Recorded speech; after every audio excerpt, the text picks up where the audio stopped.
Olá pessoal, bem-vindas e bem-vindos. Esse é o podcast Áreas Contaminadas, dedicado a falar sobre o gerenciamento de áreas contaminadas em seus aspectos técnicos, ambientais, econômicos e especialmente nos seus aspectos humanos. Eu sou Marcos Tanaka Riz e apresento esse podcast direto dos estúdios da ECD Ambiental em Sorocaba. A edição é de Lilian Coreaço Riz e o oferecimento é das pessoas queridas que são as colaboradoras do Apoia-se. A trilha sonora é de Mauro Tanaka e de Guilherme Durão. A nossa missão é dar poder a vocês, não um poder mesquinho de subjugar o outro, mas o poder do conhecimento, e ao mesmo tempo que promovemos o reconhecimento das pessoas que constroem o GAC no Brasil, dando voz a essas pessoas. Estamos agora na 5ª temporada e nossa responsabilidade aumenta a cada ano, junto com a alegria de termos cada vez mais gente junto com a gente, ouvindo, comentando, opinando, compartilhando suas ideias conosco e com toda a comum unidade do GAC. Aqui no podcast queremos esperançar, como diz um grande professor brasileiro. Esperançar é se levantar, esperançar é ir atrás, esperançar é construir, esperançar é não desistir, esperançar é levar adiante, esperançar é juntar-se com os outros para fazer de outro modo. Junto com vocês vamos tentar adiar o fim do mundo e construir um mundo melhor e mais justo. Junto com vocês vamos esperançar o GAC. Venha conosco. Está no ar o podcast Áreas Contaminadas.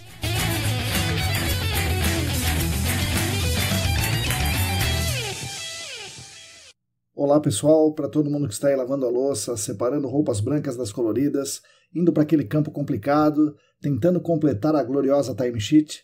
Bom dia, boa tarde, boa noite. Eu sou o Marcos Tanaka Riz e esse é o episódio número 189 do podcast Áreas Contaminadas. O podcast é editado por Lilian Coreaço Riz e é oferecido para todos e todas vocês pelas queridas colaboradoras e pelos queridos colaboradores financeiros do Apoia-se. Esse apoio lá no Apoia-se nos ajuda muito, primeiro pela questão financeira, e principalmente porque é uma bela demonstração de carinho com a gente. Quem nos apoia implicitamente nos dá o recado que reconhece que estamos fazendo um bem coletivo e nos proporciona a oportunidade de criarmos esses episódios aqui todas as semanas. Em nome de toda a família ECD, muito obrigado a vocês. Quem também quiser e quem também puder se juntar ao nosso seleto grupo de apoiadores e apoiadoras e contribuir financeiramente conosco, é simples. Basta entrar no site apoia.se/ecdambiental que tem tudo muito bem explicadinho por lá.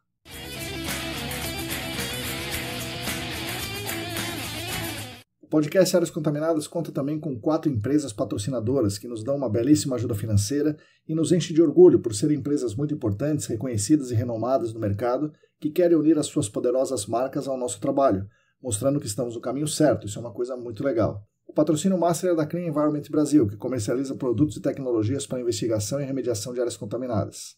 Acesse o site da Clean em www.clean.com.br. Os patrocinadores ouro são o Laboratório E-Consulting, a Vapor Solutions e a EBP Brasil. Agradecemos demais a essas 4 empresas. Aliás, repetimos novamente aqui que a E-Consulting tem suas operações em Viamão, no Rio Grande do Sul, mas felizmente as instalações deles não foram atingidas pela inundação que assola o estado. Reitero aqui a nossa solidariedade ao povo do Rio Grande do Sul.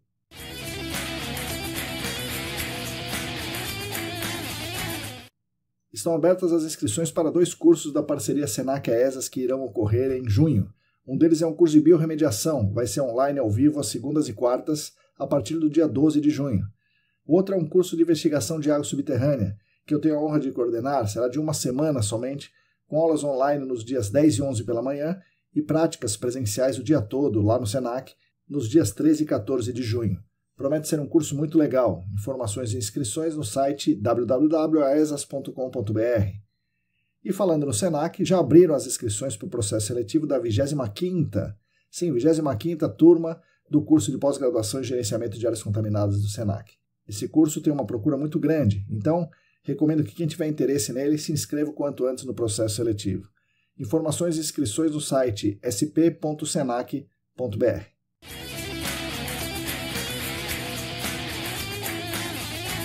Bom, pessoal, hoje temos um episódio muito bacana com o Vitor Ponce. Vitor é um dos sócios da Elo Ambiental. Ele é responsável pelo setor comercial da empresa. Ele vai contar como entrou no GAC meio por acaso e o que levou a então pequena consultoria Elo a mudar de segmento, deixar de ser consultoria em 2017 para se dedicar especificamente às amostragens. Primeiro a amostragem de água e posteriormente a amostragem de ar, que foi uma mudança muito importante para eles e para todo o nosso mercado, que perdeu uma consultoria, mas ganhou uma importante empresa de prestação de serviços de amostragem. Claro, o Vitor também vai falar da parte boa e também dos perrengues de todas essas escolhas, desse caminho todo, dessa jornada dele. Então é isso aí, fiquem agora com as palavras de Vitor Ponce.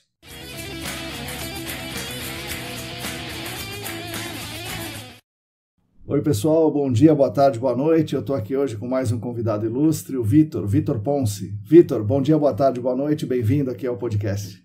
Fala Marcão, tudo bem? Boa tarde, é um prazer estar aqui, muito obrigado pelo convite. Vamos embora.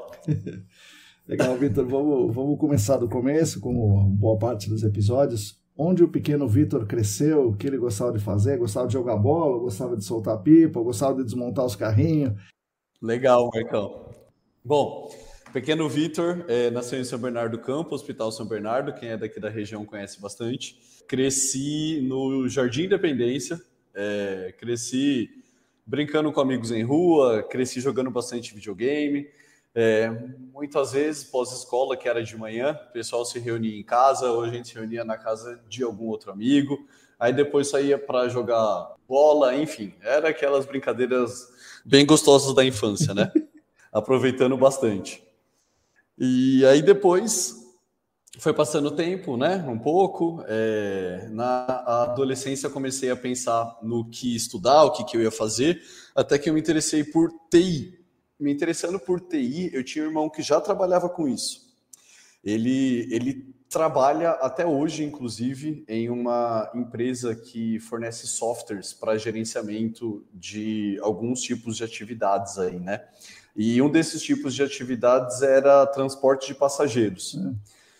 Ele ficou sabendo de uma vaga em uma empresa de ônibus, falou: Vitor, se você quiser eu posso te colocar lá para você fazer alguns trabalhos de digitação, né? Acho que eu tinha, acho que eu tinha meus 16 anos nessa época.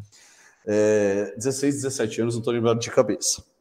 Aí eu comecei a trabalhar com isso e quando eu vi eu não estava mais fazendo só um trabalho de digitação, eu estava também conversando com todos os departamentos da garagem para entender alguns problemas relacionados a sistema, relacionados ao que acontece lá na empresa, como a gente informatizar tudo isso, como digitalizar uma pancada de documento que nós tínhamos que eram físicos, né? Enfim. Fazendo isso, eu vi que eu tinha uma certa aptidão, mas eu tinha um gosto zero, Marcão. Eu tinha um gosto zero. Zero. Falava, gente do céu, eu não tô afim de chegar, sentar na frente do computador e ficar pensando em sistema e como fazer isso, aquilo, né? Falei, eu tenho que mudar, não quero isso na minha vida. Caramba. Aí, quando eu tinha lá meus 18 anos, eu fui convidado por um primo meu para trabalhar na empresa que ele estava abrindo, né? E aí eu fui até para Piracicaba, fiquei um tempo lá. E essa empresa era exatamente uma consultoria ambiental. Caramba. Eu fiquei acho que uns 3 meses por lá. Quando eu fiz o primeiro trabalho, Marcão, de perfuração, quando eu fiz o primeiro trabalho de sondagem, quando eu vi aquilo eu falei, nossa, achei, né? É isso que eu quero. Caramba. Falei, olha, existe água embaixo da superfície. Onde tá essa água aí, né, meu? Pô. Será que é o rio que corre embaixo da terra, né? E aí eu adorei aquilo, né? Eu falei, pai, mãe, seguinte, eu não quero mais trabalhar com computador, agora eu quero trabalhar com área contaminada. Ah, Vitor, mas que é isso? Eu nem sabia explicar, Marcão. Acho que eu tinha meus 18, 19 anos aí já, e eu nem sabia explicar direito o que eu estava fazendo, né? E, enfim, mas acabei criando um gosto por aquilo e segui em frente. Essa foi a minha entrada no mercado de gerenciamento de áreas contaminadas. Estamos aí até hoje. Olha isso. Isso é realmente um lance fortuito, né? O negócio de... o seu primo tinha uma empresa que podia ser de qualquer coisa. Por sorte, era uma consultoria de áreas contaminadas, né? Exatamente. Quando ele começou a falar sobre o assunto, eu olhei e falei, rapaz, isso é interessante pra caramba, né? E eu fui, mergulhei. Falei, vamos junto que eu quero conhecer isso aí. E aí eu aprendi muita coisa lá, muita coisa. Sou grato pra caramba, acho que eu passei uns... Nossa, Marcão, eu não sei nem te dizer quantos anos, mas foi bastante. Eu acho que foi de 2007, 2006 até 2013, 2012, caramba. Enfim. Foi bastante tempo. E as pessoas até falam, pô, Vitor, não parece que faz tanto tempo que você está no GAC, né? Mas há um tempinho já. Nossa. Enfim, foi um período bem legal. Sim, pô, bacana. Bom, e aí, 2013, sei lá, por aí, 2012, 2013, daí você já entra na Elo ou ainda não tinha Elo? Como é que é a sua entrada aí no grupo Elo? Eu comecei a trabalhar sozinho, né, pela Elo, e depois de um breve período, o Renan, que você conhece, ele entrou comigo, né? Tá. A gente teve a oportunidade de pegar alguns projetos, uma avaliação preliminar aqui, um trabalho de monitoramento ali, principalmente em postos de combustíveis ainda, atendendo algumas construtoras tal, também, né, em projetos de preliminar, de confirmatória. Foi bem interessante essa época. 2013 foi um ano difícil, 2014 foi um ano onde nós conseguimos pegar alguns projetos, até que chegou o ano de 2017, se eu não me engano, que foi um ano meio que virou a nossa chave, né? O ano de 2017, nós tivemos uma baixa de alguns trabalhos, alguns projetos acabaram, não entraram outros para suprir, né? E a gente estava no processo de acreditação para amostragem de água subterrânea para atendimento da SMA 100. Enfim, a acreditação acabou sendo publicada e nós vimos a oportunidade de começar a trabalhar para alguns amigos. Alguns amigos falaram, Vitor, sua acreditação saiu, você não quer me fazer um projeto? Entendi. Eu falei, vamos fazer, legal. Da primeira consultoria que nós atendemos uma segunda, uma terceira, uma quarta, eu falei, rapaz, tá certo isso? De repente, parece que nós mudamos de mercado. E isso acontecendo fez muito sentido, nós largarmos o gerenciamento, né? Até para evitar um conflito de interesse, que isso é algo realmente complicado, e entramos no mercado de amostragem. E naquela época só amostragem de água subterrânea ainda. Entrando nesse mercado, aí as coisas começaram a acontecer. Depois da quinta, sexta consultoria, eu falei, olha, eu preciso começar agora a não só atender esses que já estão aqui em casa, preciso começar a atender mais consultorias. E comecei a tentar oferecer esses serviços no mercado. Sim. Quando eu chegava em algumas consultorias, eles falavam, pô, Vitor, mas como? Eu já vi seu relatório, você fazia consultoria, né? Falei, sim, eu fazia, nós encerramos isso exatamente porque o trabalho de amostragem deu certo. E acabou, no final, fluindo, né? Essas empresas hoje que lá no passado falaram, Vitor, mas, pô, você realmente mudou, elas estão com a gente até hoje, Marcão. Isso me deixa muito feliz, sabe? Me deixa muito feliz, uma por terem colocado confiança no nosso trabalho e outra por termos fidelizado e termos criado aí tantas parcerias, né? Sim. Então hoje tá bem legal. Acabei meio que resumindo uma boa parte. Não, sim. Mas se o cara perguntou, né? Se ele perguntou, você não fazia consultoria, é que ele está interessado em que você faça o trabalho da amostragem, né? Porque o normal, se o cara não quer chamar, fala, não vou nem falar com o Vitor, porque ele é de consultoria, não vou nem falar com ele, né? Então, isso foi bom para vocês. Com certeza, com certeza. Tive bastante ajuda de algumas pessoas do mercado, né, que entendiam o que a gente estava fazendo, acabavam indicando, né, então a gente nunca constrói nada sozinho, né, Marcão? A gente precisa sempre de parcerias, alguns amigos, e as coisas acabam fluindo. É só a gente desempenhar um bom trabalho que as coisas acontecem meio que naturalmente, né, sem a gente correr atrás, claro. Ficou meio confuso, mas... Não, é isso. Tá entendido.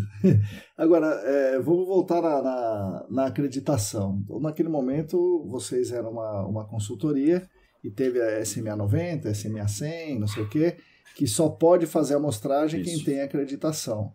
E aí só os laboratórios tinham acreditação e algumas empresas começaram a tirar, né, a sua própria acreditação. O que não era muito comum era uma consultoria relativamente pequena, como a de vocês, querer fazer isso.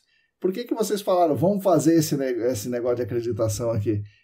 Não era o normal, né? As pequenas iam sair fora disso. Sim, sim. Marcão, talvez esse tenha sido até uma má decisão lá para a época, né? Porque nós éramos uma consultoria de pequeno porte e nós optamos por realizar esse investimento, que não foi baixo. Sim. Não foi baixo, um investimento altíssimo. E a nossa ideia era oferecer qualidade para os nossos clientes. A nossa ideia era falar, olha, eu sou uma referência hoje por causa disso, disso e disso. E eu acho que o objetivo foi esse no passado. Termos indicadores de confiança. Termos indicadores de que o cliente poderia confiar no nosso trabalho. E acabou não dando muito certo. Se você analisar toda essa situação como um negócio, foi algo bem arriscado, Marcão. Sim. Porém, nós tivemos aí esses acontecimentos que eu falei antes, de alguns consultores amigos nos procurando, o que nos fez entrar no mercado de amostragem e nunca mais sair. Então, assim, por mais que foi algo complicado no passado, foi um investimento não muito cuidadoso, eu poderia dizer. Eu acho que hoje nós colhemos os frutos dessa decisão. E os frutos, eles são ótimos, né? A gente está muito feliz com a posição que estamos hoje, sabe? Eu falar que é interessante porque você ter acreditação permitiu que vocês entrassem no mercado de amostragem, né, que as consultorias contratassem vocês, porque elas, consultorias, não tinham acreditação e tinham pensado bem, né, vamos chamar assim, né, tomaram a decisão certa de não tirar eles próprios a acreditação e contratar alguém. Como você tinha tomado, entre aspas, a decisão errada, é o errado que se tornou certo lá na frente, né? Negócio curioso, né? Sim. É curioso também, Marcão, avaliar como a perspectiva de um negócio vai sendo amadurecida com o envelhecimento. Hoje, a forma de encarar qualquer novo projeto aqui na Elo, ele é feito com muito cuidado, sabe? Uma análise crítica muito bem feita para realmente entender qual será o momento de colheita dos frutos e quando eles e como eles ocorrerão, né? Então, assim, o amadurecimento ele só traz resultados bons quando a gente fala de uma empresa, sabe? Hoje nós somos uma empresa completamente diferente, uma empresa já mais reconhecida e, enfim, é o que eu digo, né? Eu fico muito satisfeito com o que construímos. Que bom, que bom. Não, é bom, excelente que deu tudo certo, né? Excelente. Mas é diferente, né? Mas ainda bem que deu certo. E naquele começo, como é que era? De repente, só quem tem acreditação pode fazer, e quem tinha acreditação, como eu falei, eram os laboratórios, talvez a Cadabrio, não lembro se tinha ou não, mas provavelmente tirou logo no começo. Quem que eram os concorrentes de vocês? Eram empresas como vocês, ou laboratório, ou a consultoria? Quem que disputava o espaço ali? Olha, eu acho que todos disputam esse espaço. Desde a consultoria que tem acreditação para poder fazer esse trabalho, desde o laboratório, como também as empresas de amostragem, como nós e mais 3 empresas no mercado. É isso aí, mais 3 empresas hoje no mercado. Eu vejo com bons olhos as empresas de amostragem que trabalham especificamente fazendo esse tipo de ensaio. Até pelo fator de compliance aí e tudo mais, eu tenho esse pensamento, mas eu vejo que as empresas de amostragem que estão no mercado hoje, elas fazem sim um bom trabalho. Não me aprofundo tanto na análise dessas outras empresas, né? Mas assim, pelo que a gente ouve em mercado, pelo que a gente acompanha do mercado, a gente sabe que essas empresas, elas têm um produto que é mais interessante, vai? Eu já escutei de outras pessoas sobre laboratório, que tem laboratório que trabalha muito bem, tem laboratório que não trabalha bem, então isso é um pouco complicado. Eu acho que tudo depende, se nós avaliarmos como uma questão de confiabilidade, de qualidade, eu acho que o que importa é você ter um bom processo, sabe, Marcão? Você tem que ter a sua empresa, o seu gestão de qualidade muito bem implantado para que você realmente tenha um bom produto, um produto que pode ser rastreável. Então, independentemente de quem for, seja empresa de amostragem, seja laboratório, seja a própria consultoria, eu acho que o importante é você ter um processo muito claro confiável e que possa ser rastreável. Inclusive, esse é um dos principais pilares aqui. É uma das coisas que eu mais digo para os nossos clientes. Olha, gente, aqui na Elo eu consigo te oferecer rastreabilidade. Desse ponto até esse ponto, estamos buscando até mais inovação. E eu acho que quem construir isso consegue construir uma boa prestação de serviço. Assim, a nível de qualidade, a nível de confiabilidade, eu acredito que é assim que tem que funcionar. Aí, a nível de mercado, de negociação e tudo mais, eu acho que isso é uma outra questão um pouco mais complicada, até difícil de falar sobre. E o que vocês evoluíram nesse tempo, né? Porque no início das amostragens, mesmo depois da acreditação, se fazia basicamente baixa vazão. Daí teve um entendimento da acreditação que só precisaria de acreditação quem fizesse com amostragem com purga de baixa vazão, e quem fizesse purga de volume determinado não precisaria de acreditação. E aí foi aquele pô, como que pode isso? Tá? Como assim, né? E aí as coisas voltam de novo para o eixo, um pouco, rapidamente voltam para o eixo. Sim. E aí qual que é a principal dificuldade técnica, Vitor? Porque hoje a gente vê nos cursos para outros estados, pessoas de outros estados, órgãos ambientais ou consultoria, que ainda se depara com uma briga de que o cliente ou alguém quer fazer amostragem por purga de volume determinado. E eu digo para eles que, pelo que eu ouço, aqui no estado de São Paulo, isso aí, assim, só num caso excepcional, né? Eu praticamente acho que isso não existe aqui no estado de São Paulo. É difícil, muito difícil. Como é que está essa coisa aqui? Bom, se você trabalha no Brasil inteiro, como que você está vendo isso no Brasil todo? São Paulo não tem, mas como é que é? Olha, Marcão, a nossa atuação principal é no estado de São Paulo. Legal. 99% da nossa demanda está no estado de São Paulo. Eu acho que isso já diz muita coisa. Sim. Só essa resposta eu acho que já diz muita coisa. É muito difícil a expansão de uma empresa de amostragem para um outro estado, exatamente por falta de uma legislação específica sobre o assunto. Assim, até como a falta de uma legislação específica para gerenciamento de áreas contaminadas, como a DD 38, né? Eu acho que no resto do Brasil nós ainda estamos engatinhando. Eu acho que em São Paulo nós temos um mercado consolidado e entende por que é necessário uma baixa vazão e não uma purga por volume determinado. E Marcão, eu converso constantemente com o pessoal aqui da minha área técnica e assim, eles falam, Vitor, purga por volume determinado dá mais trabalho do que baixa vazão. Se o cara for fazer, certinho. Exato. Sim. Se for fazer certinho. Eu falo, gente, é verdade. Não compensa fazer purga por volume determinado, né? Sem condição alguma. Só que por falta de uma legislação específica fora do estado de São Paulo, o que é feito é uma purga por volume determinado muito simplificada. Sim. E isso que acontece fora do nosso estado. E é por isso que eu clamo até, né?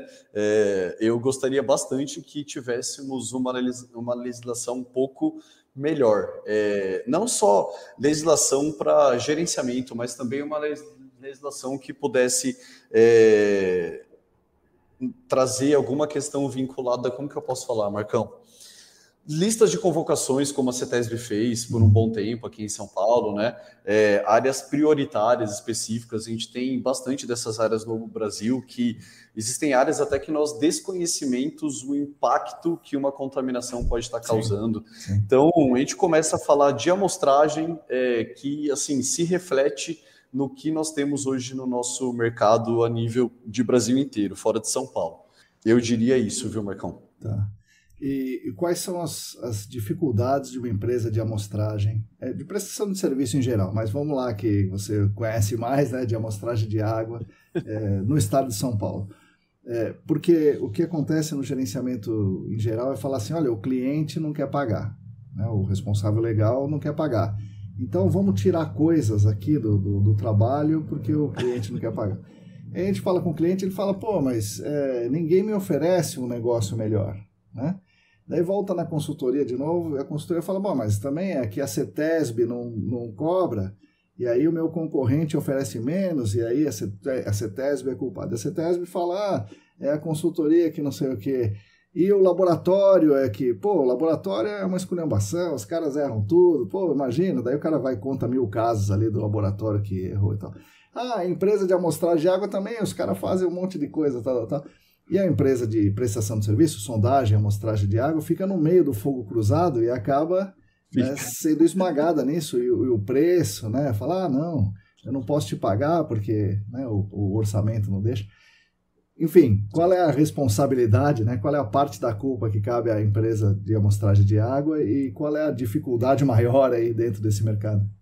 Olha, Marcão, é uma pergunta até um pouco difícil de responder, porque acho que tem bastante coisa que a gente tem que pontuar. A Elo, ela trabalha sempre se preocupando em oferecer o melhor resultado, o melhor serviço, né? Tendo isso como base estabelecida, é um pouco difícil de sair. Na verdade, a nossa forma de trabalhar nem permite isso. Não sei se eu posso usar a palavra ideologia, mas a nossa ideologia ela não permite isso, né? Eu acho que essa sempre vai ser a nossa referência principal. Trabalhar com qualidade, trabalhar bem feito. E nós temos reconhecimento por isso dos nossos clientes. Isso me deixa contente, eu acho que isso é bem interessante. Porém, nós sabemos que o mercado ele não se restringe só a esse tipo de cliente. O cliente que está sempre preocupado em realmente buscar um bom produto, né? Nós sabemos também que até clientes finais não querem isso, né? Eu já ouvi falar de clientes finais falando, pô, consultor, mas você nunca me recomendou fazer um trabalho diferente, por exemplo, de screening aqui para a gente entender o que está acontecendo. Então a gente vê que existem mercados e mercados. Eu acho que são coisas diferentes, sabe? Não sei se eu consegui ser bem claro, Marcão. Eu acho que nessa não. Não, mas é isso, entendi. Tem mercado para todo mundo, tem todo tipo de cliente, e se o cliente, por acaso, falar que não tem dinheiro ou não quer pagar, você, Elo, não vai fazer o trabalho de qualquer jeito mal feito só porque o cliente não quer pagar. Entendi. Não, exatamente. Eu acho que essa tem que ser uma referência sempre, sabe? E nós sabemos que existem todos os tipos de perfis no mercado de gerenciamento de áreas contaminadas, assim como em outros mercados. Então, a gente tenta oferecer o que nós podemos oferecer, que é um trabalho bem feito, sabe? E hoje a gente consegue oferecer bem isso, né? Fico feliz. Sim. E como é que você consegue mensurar que o seu trabalho tem qualidade? Eu digo isso porque na sondagem não é um negócio fácil de você demonstrar ali cabalmente, né, que a amostragem está bem coletada, porque não tem a mal coletada, né, do lado assim para você falar, tá vendo aqui, né? Então como é que você consegue dizer que você tá tendo um trabalho de qualidade que vale a pena para o cara contratar uma empresa, ainda que seja mais caro? Sim, sim. Na sondagem é até mais difícil, né, Marcão? Porque muitas vezes você tem lá todas as ferramentas para desenvolver um bom trabalho, só que você não tem um quantitativo para amostras de solo, por exemplo. Pois é. Então começa a ficar complicado, porque você identifica em campo, você fala, poxa, eu estou aqui com uma sondagem onde eu coletei 5 amostras de solo, mas eu precisaria de 15. Certo. Né? Como que eu faço porque eu não tenho esse valor disponível aqui? Eu acho que quando a gente fala de ensaios como amostragem de água subterrânea, amostragem de ar de solo, eu acho que nós temos uma norma muito bem construída, sabe, Marcão? Eu acho que isso é algo relativamente mais simples de lidar do que a amostragem de solo. Sim. A amostragem de água, hoje nós enxergamos que a gente precisa de um processo sólido, e eu estou falando mesmo de um processo bem definido, com treinamento constante de técnicos em cima de norma, sabe? Eu acho que essa é a única saída. É claro que você precisa de equipamentos bons, você precisa constantemente de equipamentos calibrados, você precisa ter a sua curva de verificação lá constantemente feita e analisada, mas eu acho que a resposta simples e direta é um processo bem construído, com departamentos responsáveis por cada processo. Eu, por exemplo, sou do comercial. Eu não sou uma pessoa que me aprofunda na parte técnica como outras pessoas aqui da equipe, né? Inclusive a Roberta, que você conheceu, que fez o curso comigo, ela é uma pessoa muito mais desenvolvida nesse aspecto. Então, aqui na Elo, eu acho que nós levamos as coisas como elas têm que ser, como uma empresa que tem os seus departamentos. cada um com a sua responsabilidade. A gente tem um departamento responsável por equipamentos, tem um outro responsável pelo operacional, tem um outro responsável pela parte técnica, imagina um preenchimento de plano de amostragem e uma validação com o gerente do projeto. Então, o gerente do projeto lá da consultoria, ele tem que estar muito ligado no que a gente está fazendo, sim, né? Sim. Constantemente, a gente fala com algum gerente e fala, nossa, gente, peraí, vocês colocaram isso no plano? A gente fala, olha, a gente se baseou no material que você mandou, né? E o gerente fala, poxa, me desculpa, eu esqueci de pôr isso, isso, isso.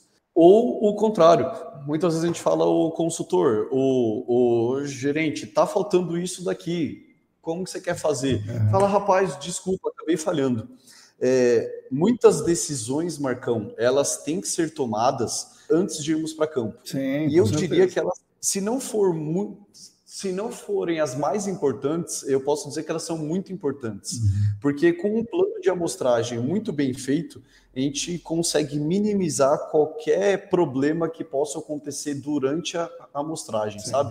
Sim. E é impressionante como isso faz toda a diferença. Sim. Se um gerente falar, Vitor, ou falar isso para a nossa área técnica, né? Se falar, Vitor, rapaz, esqueci de colocar isso, isso, isso. Já se torna uma grande dor de cabeça, porque tudo tem que ser reavaliado. Sim. Tudo tem que ser reavaliado. Tudo. Em detalhes, qual que é o poço, profundidade, consigo fazer, não consigo, qual que é o cenário. Às vezes uma amostragem de ar ambiente, mas ali é uma oficina, então tudo... Aí o cara fala, Vitor, pelo amor de Deus, ele tem que fazer já. Eu falo, não, calma aí, peraí, é uma oficina, a gente tem que entender direitinho o que acontece lá. E que dia que poderemos fazer esse trabalho sem que a gente tenha algo gerando um falso positivo lá, né? Então, Marcão, de forma resumida, eu diria que é um processo bem construído. Um processo bem feito, não tem o que sair disso, sabe? E experiência, diz muito também. Sim, sim. Vitor, na amostragem de água, né, era comum, muito comum, a pessoa chegar lá e começar a fazer a purga de baixa vazão, né, fazer toda aquela história, medir o rebaixamento, começa a medir os parâmetros, e aí nota que o poço está rebaixando mais do que devia. Né? Aí diminui o ciclo, diminui a pressão, foi toda aquela história, mas ainda continua rebaixando, rebaixa mais do que os 25 centímetros. E aí... faz assim, rebaixou mais do que 25, vou coletar a água assim mesmo, isso aqui é a purga mínima, mas isso não é a purga mínima que está na norma, né? A purga mínima que está na norma é bastante diferente disso. Como é que as pessoas têm feito isso hoje em dia, assim, desde a DD38 para cá? Porque isso aí eu via direto acontecer, direto, antes da DD38. Então a pessoa coletava o que dava para coletar ali, né? E rebaixava mais, então não é baixa vazão, e coletava o que dá para fazer o quê, né? Coletou assim mesmo, mas ele dizia purga mínima. Isso tem sido feito hoje em dia por aí, Vitor, ou não? Marcão, não. É raro a gente verificar um registro de purga mínima, viu? É raro isso. E quando isso acontece, existe uma conversa muito clara com o consultor sobre o que está acontecendo, né? Eu preciso até confirmar, mas purga mínima, eu acredito que não saia nem na acreditação.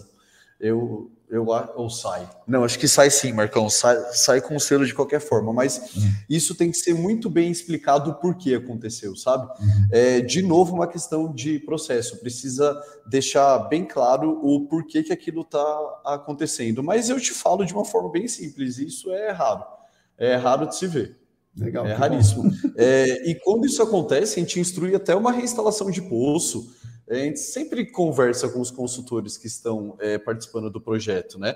E a gente sempre acaba instruindo isso, porque não é um poço representativo, você sabe disso. Então, eu acho que o Senac ajudou muito nisso, viu, Marcão? Vocês conseguiram construir uma geração de consultores que se preocupam realmente com a qualidade de um poço e a representatividade do que está no meio físico. Vocês conseguiram uma coisa legal, Marcão. Muito bom. A lavagem cerebral tá dando certo, então. Tem dado certo. Lavagem cerebral porque é certo, né, Marcão? Então... Isso me deixou feliz, pô. Bom, Vitor, sobre a acreditação, né? Recentemente eu fiz alguns episódios dizendo que a acreditação para amostragem de solo não seria importante porque o que seria acreditável é uma etapa não muito importante de todo o processo. Né? E depois, evoluindo para a questão que perguntaram, mas na amostragem de água, Eu digo que a acreditação para amostragem de água, ela ajudou o que você falou, o processo, né, a qualidade da coleta de água em si. Mas ela não ajudou tanto no processo como um todo de investigação da água subterrânea, porque o cara que vai coletar a amostra de água não sabe, né, não tem ingerência sobre como o poço foi instalado. Né? Isso. Mais ainda, né, sobre quais são as unidades de estratigráficas que estão naquele poço.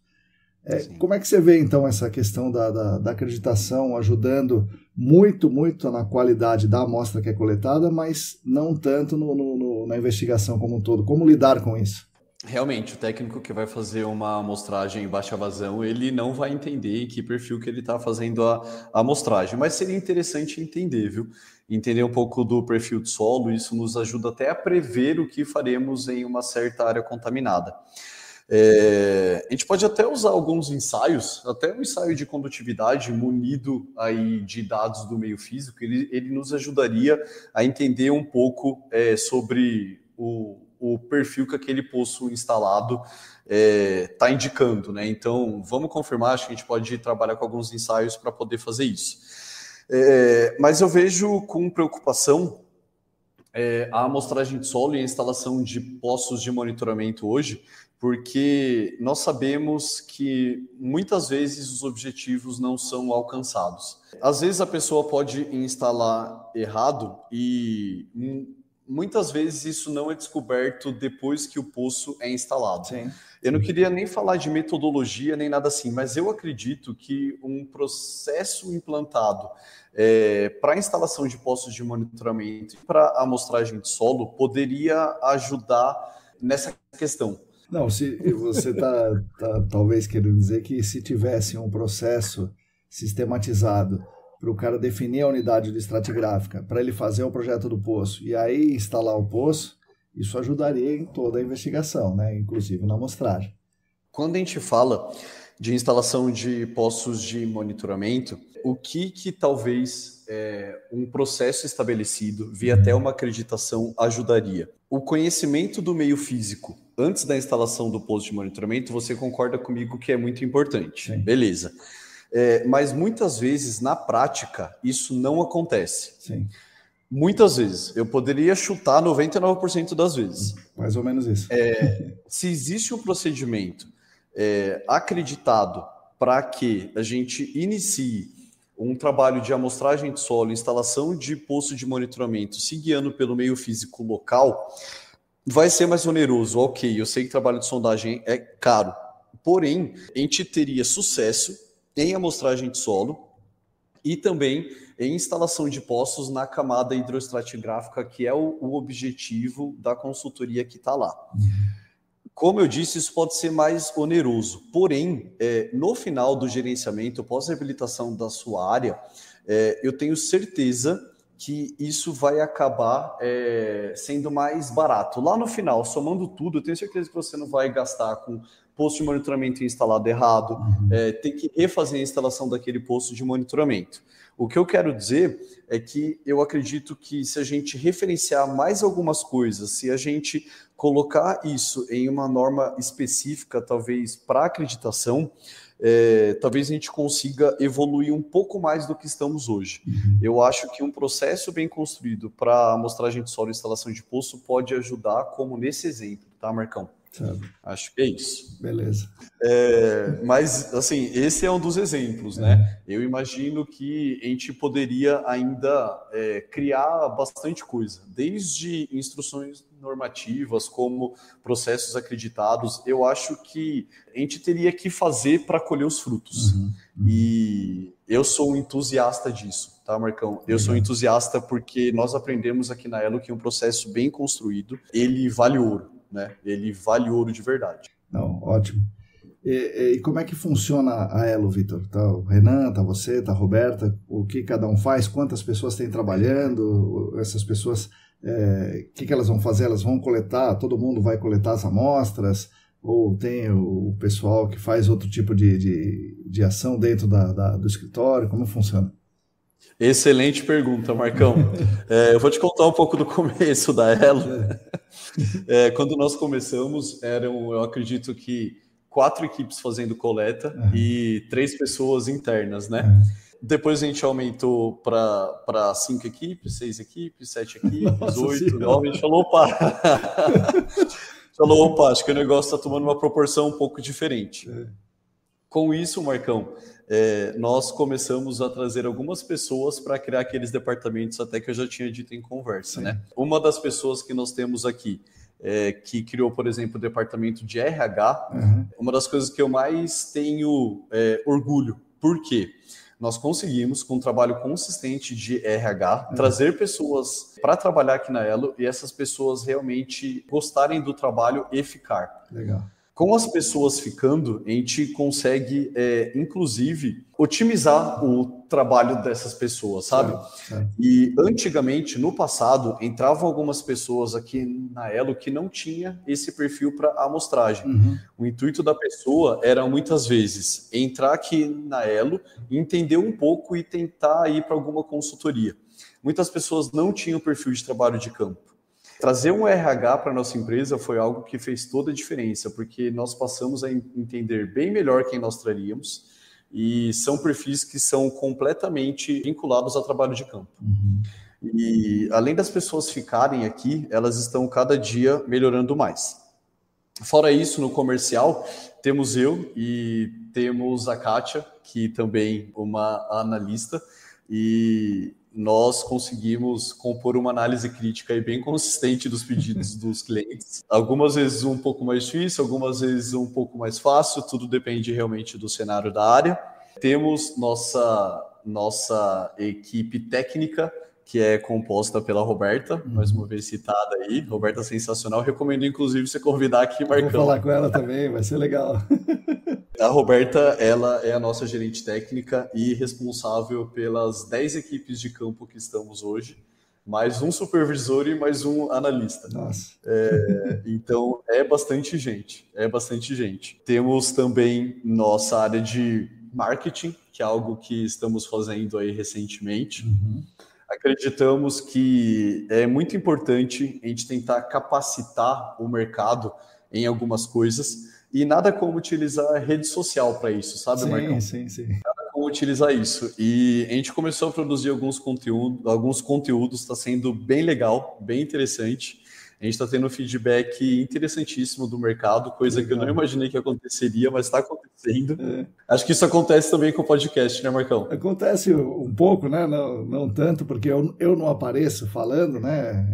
São conteúdos mais longos e tal, mas o de vocês eu vi, o último que eu vi, pelo menos, é o negócio do branco de campo, bem interessante, muito bem explicado, você mesmo que explica, né? Sim. E como é um negócio mais rápido, mais direto, acho que a pessoa vê isso e já se sente ali com vontade de aprofundar a pergunta ou comentar alguma coisa. Então você deve ter recebido boas respostas ali, né? Exatamente, Marcão. O pessoal tem participado, o pessoal tem respondido, não sempre lá nos comentários, direto lá. O mercado tem participado bastante sobre esses vídeos aí que estamos fazendo, por mais que sejam vídeos curtos e tudo mais, o mercado ele tem dado resposta, tem dado um feedback positivo. A gente fica feliz de poder ajudar diversas pessoas. A gente sabe que isso traz reconhecimento e, consequentemente, a gente pode fidelizar até mais um cliente, né? Pode ser uma pessoa, pode ser uma empresa inteira. A gente sabe que é muito importante cada vez mais trazermos pessoas para trabalhar conosco. Bom, além do marketing, Marcão, eu considero também muito importante o nosso departamento de qualidade, né? E é um departamento que pega no nosso pé aqui. O Vinícius é o principal responsável disso. A gente vem construindo esses processos, né, que eu tanto digo e que tanto eu tenho orgulho, são processos que foram criados por toda a nossa equipe, mas muita coisa em cima também da 17025, né? E isso desde o começo é conduzido pelo Vinícius, então existe um trabalho bem competente de tudo isso, fico feliz também com esse resultado. Que mais? Nosso departamento financeiro, né? Quem cuida é o Renan, que você também já conhece. E acho que basicamente isso. Caramba! Bastante pessoas de campo aí. Sim. Bastante gente mesmo. E daí cada equipe de campo é uma pessoa ou cada equipe são duas? Ou varia? Tem equipe de um, equipe de dois? Varia pouco. Por que varia pouco? Uma frente de trabalho, ela é composta por um técnico, mais todos os seus equipamentos, Sim. né? Então, por exemplo, um técnico, ele sai do escritório para produzir os seus pontos. Entendi. Porém, Marcão, existem alguns casos que são bem mais complicados, às vezes Com acesso certeza. de mata, Isso. né? Aqueles casos que realmente você tem que, às vezes, abrir uma picada para poder chegar no posto de monitoramento. Procurar o poço, né? Procura o poço para poder depois amostrar. Então tem que gostar de aventura, sabe? Sim. As pessoas que entram aqui, eu já chego e pergunto: você gosta de aventura? Se a pessoa fala não, eu já olho e falo: não vai dar certo. Nesses casos, Marcão, vão 2 pessoas, às vezes até mais, se precisar, porque precisa se situar. Por mais que nós pedimos para as consultorias tentarem deixar um caminho mais fácil, né? A gente pede isso, muitas vezes acabam se ajudando em campo, acaba se ajudando o técnico da consultoria, os nossos técnicos, não tem jeito, é tudo uma única grande dentro de um projeto, sabe? Sim. Eu gosto quando todos se ajudam, porque eu sempre tive esse espírito também. Então eu gosto bastante quando rola isso. Pô, então vocês têm 10 conjuntos de equipamentos, o que já é um negócio complexo, mas tem 10 veículos também, né? Não, eu acho que nós estamos com 6 aqui, porque cada técnico sai para... Aliás, cada técnico não. Cada carro que sai para trabalhar sai com 2 técnicos, com os seus respectivos equipamentos dentro do carro. Entendi. Então eles sempre vão junto para algum projeto, sabe? Por mais que cada um tenha a sua estação de trabalho, a gente sabe que é importante ter sempre uma parceria lá, ter sempre um apoio, ou né? trabalho a 4 mãos, né? Se precisar de algum apoio em alguma coisa, sempre saem assim. Então não são 10 carros, mas olha, Marcão, quase. Quando chega a época de março, abril, setembro, outubro, eu gostaria de ter 10 equipes a mais.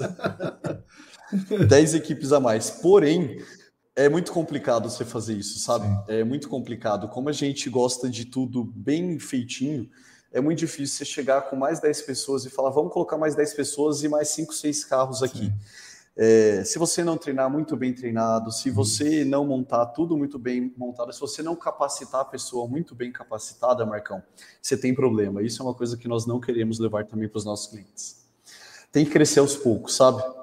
E tem que sempre manter. Hoje em dia, a gente está percebendo que está mudando um pouco essa questão de março, abril, setembro, outubro.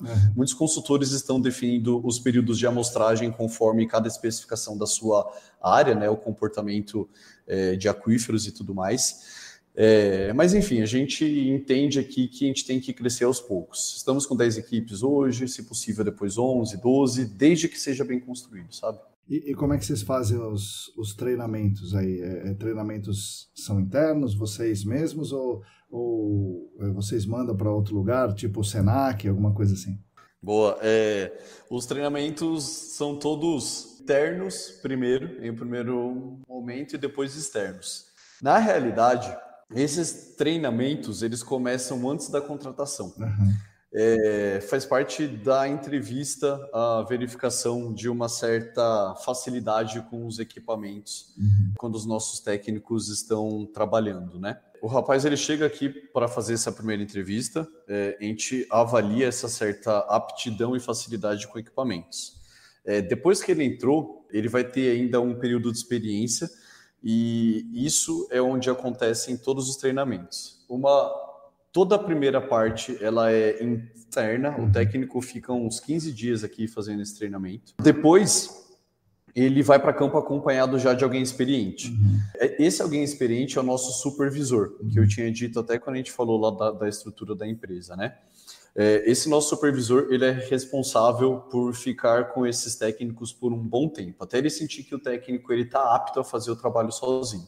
O período interno, ele pode até variar um pouco para menos, um pouco para mais. Tudo depende realmente de como que está sendo a evolução daquele técnico que faz o trabalho. Depois de mais ou menos 1 mês e meio, 2 meses, esse técnico ele já se sente um pouco mais confortável para poder realizar os trabalhos, às vezes até sozinho. Mas isso não significa que ele não é mais auditado. Esse supervisor ou nossa gerência da qualidade ainda sai para campo para auditar. No começo, Marcão, a gente não acreditava que era necessário, por exemplo, um supervisor para ficar por tanto tempo.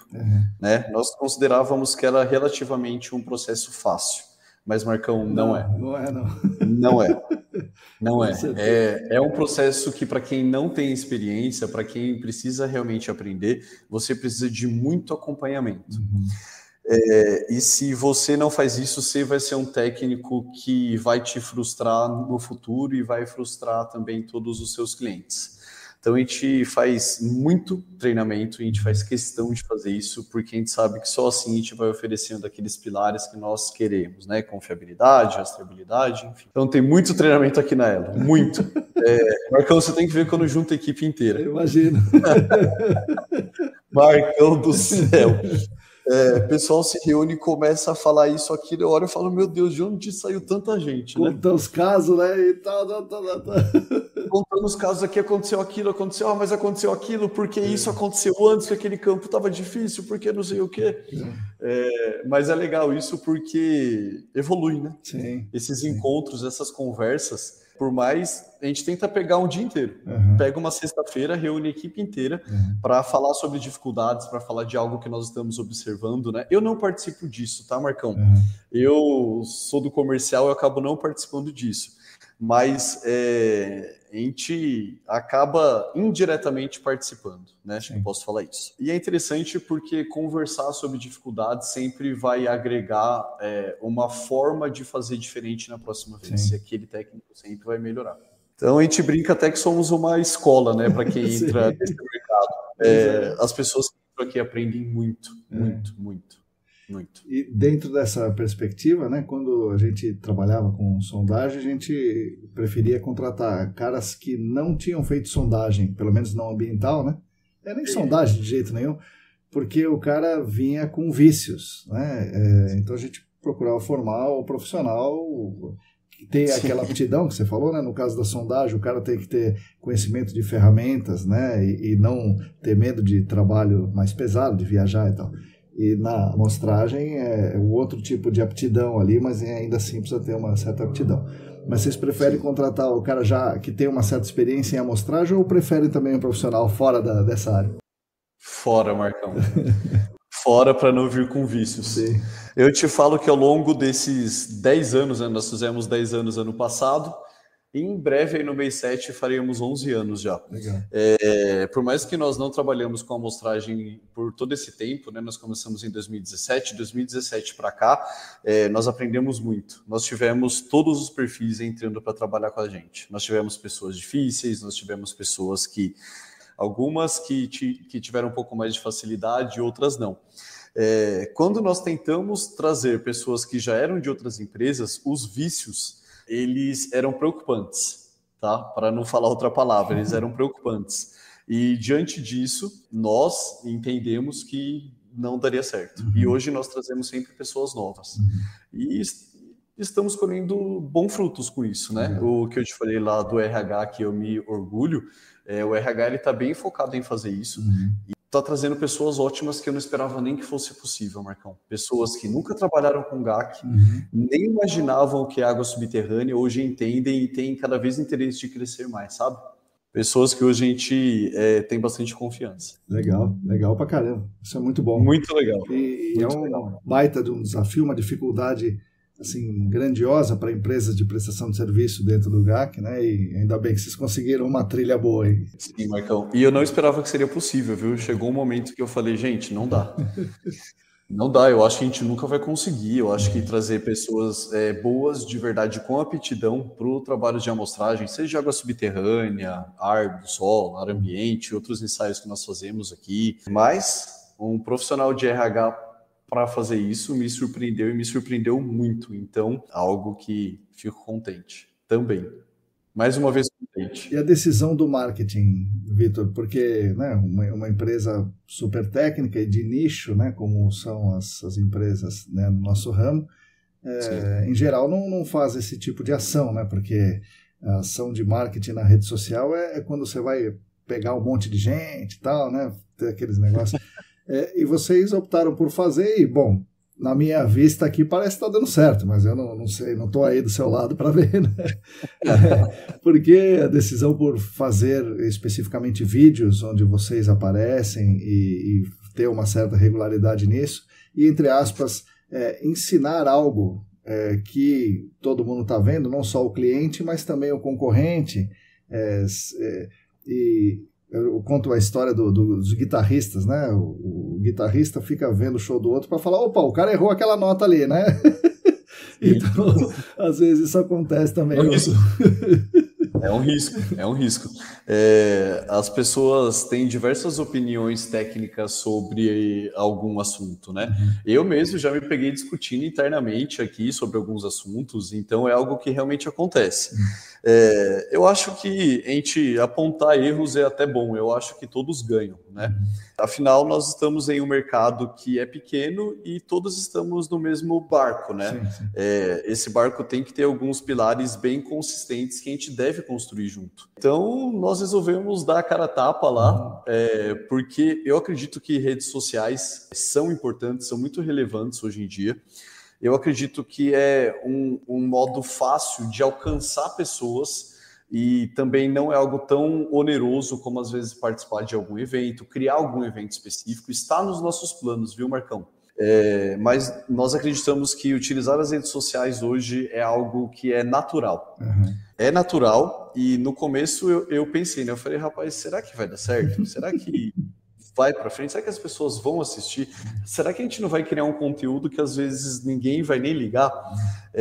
Mas estão ligando. Devagarzinho estamos conquistando até mais seguidores. Então, pessoal, quem quiser seguir aí, @eloambiental, Instagram, Facebook, LinkedIn. Legal. Nos sigam lá que acho que vocês vão gostar do material que estamos postando aos pouquinhos. Não é estressante, Vitor? Porque a gente fazer um podcast tem lá a sua preparação e tal, mas ninguém está vendo a gente, né? Não estão vendo, só estão ouvindo. Agora, fazer um vídeo, eu acho que é um negócio meio estressante, assim. Pô, tem que se preocupar com isso, com aquilo outro. Como é que é? Marcão, pior que não é, Marcão. Quando eu pego para fazer vídeo, é um momento que eu saio um pouco do meu dia a dia, eu saio da rotina. Eu acho que é isso. Quando a gente está no comercial, é muito uma rotina de conversar com as pessoas, de resolver algum problema, por mais que eu não sou do técnico nem do operacional, o comercial ele acaba sendo importante em algumas decisões que foram tomadas antes do projeto começar. Então, fazer filmagem, a gente montar roteiros, é algo que acaba sendo até gostoso, eu até me divirto. Legal. Quando a gente tem algum roteiro que às vezes a gente gasta um período, né? Às vezes são umas 3 horas, enfim. Mas eu acabo me divertindo, porque você erra, você dá risada. Você fala, rapaz, como que eu troquei essa palavra por essa? Eu gaguejo, né? Então, eu tenho uma certa facilidade já por falar alguma coisa errada, né? Muitas vezes, eu substituo as palavras, né? Isso é uma saída. Às vezes, você começa fazendo uma frase e quando você percebe que ela não vai sair bem, eu recomeço ela. Então, Marcão, é sempre muito gostoso. A gente se diverte aqui fazendo isso. Quero até levar mais pessoas do escritório para poder fazer esse vídeo, até pessoas do campo, porque as pessoas se sentem bem. É bem gostoso. É bem gostoso. Não é nada estressante, Marcão. Que bom. Podia até vir aqui um dia para a gente fazer um Reels específico aí, Marcão. Vamos fazer. Eu vou lá no Senac e a gente marca junto. Isso aí. Bora. Poço lá não falta, né? Então tem um monte. Não. Dá pra gente fazer até um vídeo um pouco mais específico, né? Para YouTube, alguma coisa assim. Bom, Vitor, fiz um monte de perguntas aqui, algumas fáceis, outras não tão fáceis, mas agora você pode fazer uma pergunta, se você quiser, uma pergunta fácil, você pode fazer.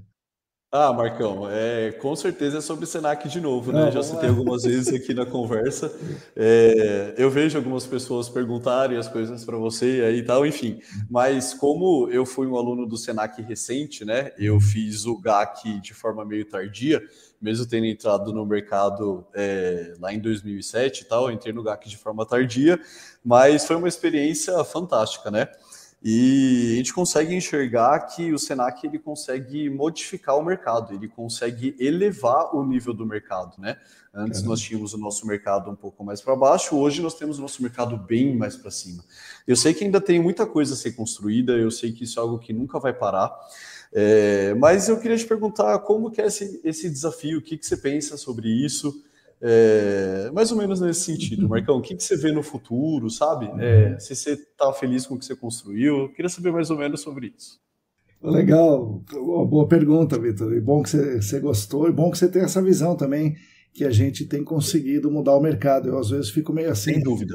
Será que a gente está conseguindo? Será que a gente está conseguindo? Né? Mas você está dizendo que bom, né? Sem dúvida, Marcão. Sem dúvida nenhuma. Não, mas é isso, o Rodrigo pensou nesse curso lá no início dos anos 2000, né? Em 2005 teve a primeira turma, né? Pensando em criar uma massa crítica.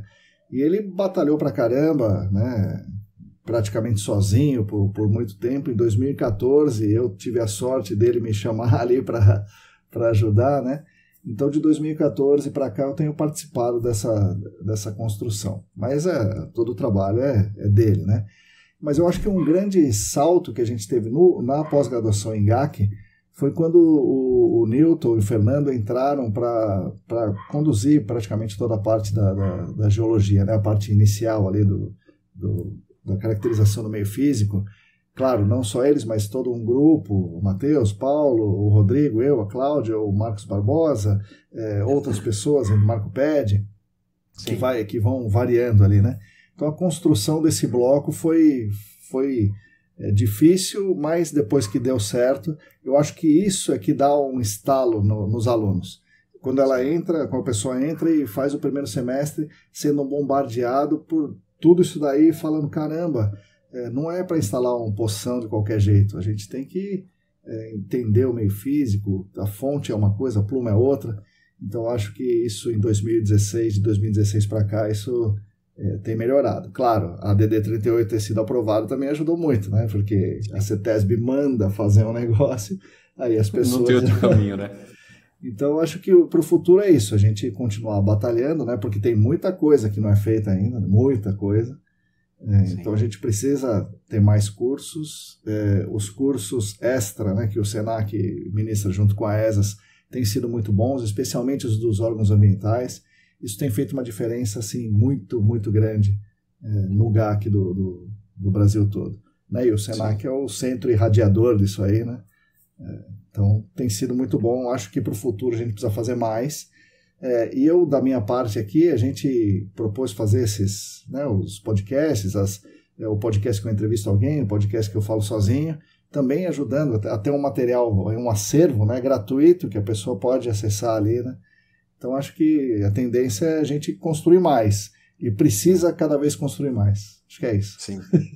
É interessante porque o estado de São Paulo, eu falo nós como o mercado inteiro, né? Eu acho que hoje, principalmente no estado de São Paulo, nós temos um mercado preparado para atender não só nosso país. Nós temos um mercado para atender outros países, principalmente aqui da América do Sul, como já vem acontecendo. Sim. Então, enfim, Marcão, eu só acho que eu fico muito feliz com o que vocês fizeram, o que vocês construíram, principalmente lá no Senac. E vamos em frente que teremos mais coisas ainda para construir. Com certeza, com certeza. Vamos precisar de mais gente, quanto mais, melhor fica pessoas, a coisa. Né? Vou levar o pessoal lá da Elo, Marcão, para a gente falar mais a parte técnica, ajudar nisso, quem sabe? Isso. É legal, já está mais que na hora. Vitor, antes de você falar suas palavras finais, ainda que ainda está longe, eu gostaria que as pessoas que estão vindo por último aqui estão indicando alguma coisa para os ouvintes. Ou livro, ou filme, alguma coisa que você acha que seja importante para elas. Olha, eu assisti o Dark Water há um bom tempo já, né, na realidade. E esse filme foi algo que me fez virar os olhos pro PFAS, né? Pros PFAS, pros Forever Chemicals aí, né? A partir desse filme, por mais que eu já estava no GAC, eu comecei a observar um pouco mais esse assunto. E eu recomendo ele porque ele me deu novas ideias, né? Hoje em dia, por mais que seja algo muito difícil de fazer, nós estamos participando de alguns projetos para tentar chegar em algo mais próximo possível de um selo de PFAS free para amostragem. A gente está tentando fazer isso já tem um tempo. Isso não vai ser fácil, isso inclui diversos desafios aí pela frente, mas eu posso dizer que lá atrás foi algo que abriu os meus olhos. Então, eu fico na recomendação desse filme, que acho que é interessantíssimo. Não, excelente. E daí, um pouco depois de assistir o filme, eu falei, tira essas panelas daqui, né? Já vamos trocar essas panelas aqui. Eu fui pegar minha frigideira, veio embaixo, né? Falar, rapaz, será que tem aqui? Troca essa droga aqui, chega disso. Algum tipo de PFAS. E você vai no mercado e tem as frigideiras lá, né? PFOS free. Isso, agora tem, isso mesmo. E é algo que deve ainda causar bastante repercussão no nosso mercado, né? Sim. Os Estados Unidos até recentemente, acho que ontem eu fiquei sabendo de uma... Tem um parâmetro que daqui de a pouco você potabilidade. corta e a gente... É o quê? Tem um parâmetro de potabilidade que saiu recente lá, né? De 6 PFAS ali, né? Isso. Exatamente, federal ali, né? Nos Estados Unidos inteiro. Exatamente. E isso deve influenciar aqui no Brasil, né? Então, temos desafios também em frente a isso. Por isso que é importante a gente pensar em algum processo que tenha o mínimo de influência possível já desse composto, enfim. Vários desafios aí pela frente, Marcão. A gente começa a pensar em microplásticos, aí começa a pensar em outros emergentes. É algo que é um longo caminho a percorrer. Legal. Bom, Vitor, vou já começar agradecendo, né? Obrigado por você ter vindo aqui, obrigado por você aguentar minhas quedas de internet aqui. Imagina, Marcão. É isso aí, agora o podcast é seu, pode falar o que você quiser, a casa é sua, manda ver. Pô, obrigado. Vou aproveitar essa oportunidade aqui que você deu pra gente para agradecer ao mercado, né? Eu acho que o mercado tem nos acolhido de uma forma que me deixa contente e fico bem feliz com todos os parceiros que temos hoje. Nossa responsabilidade de gerenciamento de áreas contaminadas ela é gigantesca. Eu acho que falamos completamente de saúde pública nesse assunto, né? Então é muito importante a gente ter cada vez mais processos bem feitos. E isso nós construímos com todos os parceiros que nós temos aí no dia a dia, né? Então, eu acho que as últimas palavras para o podcast são mais essas, né? Vamos em frente, temos bastante coisa para fazer. Vamos lá. Obrigado, viu, Vitor? Obrigado, valeu. Eu que agradeço, Marcão.